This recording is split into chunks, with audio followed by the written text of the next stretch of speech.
एक शख्स पेशावर में मुस्तकिल रिहायश पजीर हैं और उसके वालिदैन लाहौर में सुकूनत करते हैं। जब ये शख्स पेशावर से वालिदैन की मुलाकात के लिए लाहौर चला जाता है तो आया ये शख्स लाहौर में वालिदैन के यहाँ कसर करेगा या पूरी नमाज पढ़ेगा?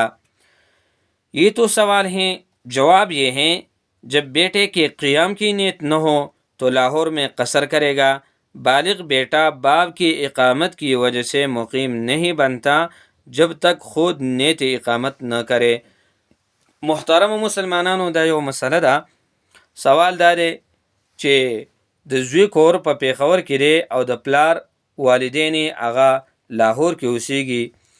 زوی په پیښور کې اوسیږي، اهل و عیال ورسره اوسیږي او والدین په لاهور کې اوسیږي او د زوی اراده وکړله چې د مور او پلار ملاقات لازمه د مور او پلار ملاقات دپاره دی لاړو، نو آیا دی به اوس هلته کې لاهور کې سفرانه مونځ کوي او که نه دی به پوره مونځ کوي؟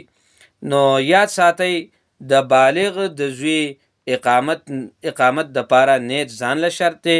د پلار د مقیموالي په وجه باندې بالغ زوی د نشي مقیم کېدلی تر څو پورې چې بالغ زوی په خپله د اقامت نیت نه وي کړی.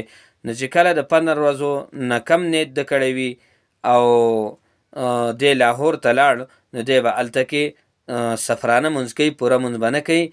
او که چېرې ده د 15 ورځو یا د 15 ورځو نه زیات نیت کړی نو بیا به دی چې کوم دی هلته کې لاهور کې پوره مونځ کوي، بیا به سفرانه مونځ نه کوي. خو د پلار د مقیموالي په وجه باندې پلار د اقامت د نیت کولو د وجې نه د بالغ زوی هغه مقیم نشي جوړېدلی، بلکې بالغ زوی به ځان له د اقامت نیت کوي.